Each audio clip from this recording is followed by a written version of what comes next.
ఎంతో మందిని ఎమ్మెల్యేగా గెలిపించిన సంజీవ్ రెడ్డి, ఎంతో మందిని జెడ్పీటీసీ, ఎంపీటీసీ, సర్పంచ్‌లా గెలిపించిన సంజీవ్ రెడ్డి గారు జెడ్పీటీసీగా ఎందుకు ఓడిపోవాల్సి వచ్చింది? అసలు మీకు కాంగ్రెస్ పార్టీ తరఫున టికెట్ ఎందుకు ఇవ్వలేదు ఫస్ట్? అది ఏంటంటే జరిగింది ఏంటంటే మేము అక్కడ జిజ్జుకొచ్చింది.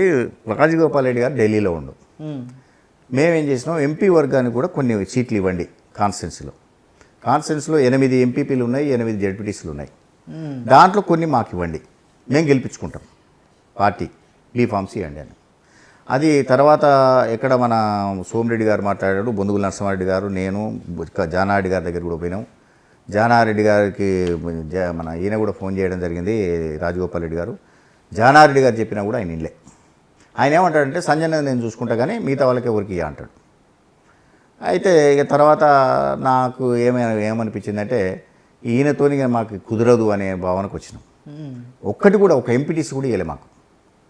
సరే అయితే మేమేం చేసినామంటే, రాజగోపాల్ రెడ్డి గారు ఏం చేసినామంటే, ఓ పని చేద్దామన్నా మనం ఇండిపెండెంట్లు పెడదామన్నాడు అని పెట్టుకున్నారా? రెబల్గా ఏం లేదు. అయితే నేను కూడా కాంగ్రెస్ నుంచి అప్లై చేసిన, నాకు ఇవ్వలే.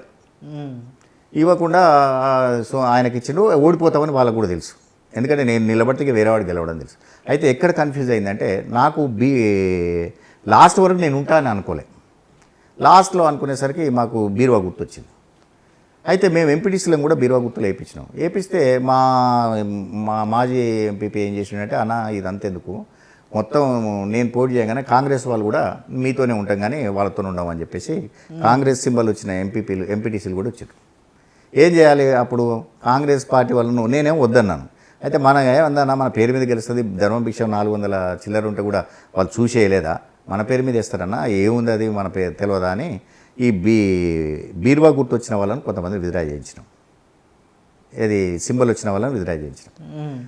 మా తప్పెక్కడ జరిగిందంటే, కొన్ని ఇండిపెండెంట్ మేము, కొన్ని ఏమో నాతో పాటు ఇండిపెండెంట్లు ఉన్నారు బీరువా గుర్తు. కొంతమంది ఏం చేశారు, అది బీరువా గుర్తు వేరే గుర్తు వచ్చింది. కొంతమంది ఏం చేశారు, దీన్ని ఏమంటారు, కాంగ్రెస్ వాళ్ళని తీసుకున్నాం. అయితే మేము ఎక్కడ దెబ్బతిన్నామంటే, ఒక ఓటు కాంగ్రెస్, ఒక ఓటు బీరువా అని అడిగినాం. వాళ్ళు కన్ఫ్యూజ్ అయ్యి ఏం చేశారంటే, 1385 ఓట్లు నాకు చిత్ అయినాయి. నాకు బీరువా కేసారు, కారు కేసారు, రెండింటి కేసారు. కారు కంటున్నా, దాన్ని ఏమంటారు, బీరువా కేసారు, చేయి కేసారు. బీరువా కేసారు, కారు కేసారు. ఇక్కడ ఇంట్లో ఉన్నారు, అందులో ఉన్నారు మా కేసులు. కాబట్టి మొత్తం చిత్ అయినాయి, 1385 ఓట్లు చిత్ అయినాయి.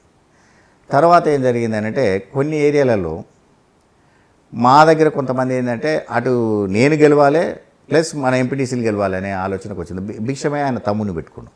ఓకే, ఆడ కొద్దిగా ఇదే ఏమైందంటే, నాకు వాడు బీరువాకేమో ఆ ఇటేసాడు విత్డ్రా చేసుకున్న వాళ్ళకు, మేము విత్డ్రా చేయించడం వాళ్ళు లేడు పోటీలా, చేతికి అటేసారు. అక్కడ క్రాస్ అవుట్ అయ్యి నేను ఒక 500 ఓట్లతో ఓడిపోవాల్సి వచ్చింది. నేను 10 మందిలో ఎంపీటీసీలను పెడితే నేను సపోర్ట్ చేసిన వాళ్ళు 7 గెలిచారు. భిక్షమయ్యకు 1 గెలిచిన వాళ్ళ తమ్ముడు, టీఆర్ఎస్కు 2 గెలిచినాయి. అయితే ఆ పరిస్థితులు ఏమైందంటే, అప్పుడు భిక్షమయ్య వచ్చి మా తమ్ముని చేయమని నన్ను అడిగిండు. అడిగితే నేను చేయను అని చెప్పేసి ఇక మీ ఇష్టం ఏమైనా చేసుకోపోయినట్టు వాళ్ళు పోయి అక్కడ టీఆర్ఎస్కి చేసుకోరు.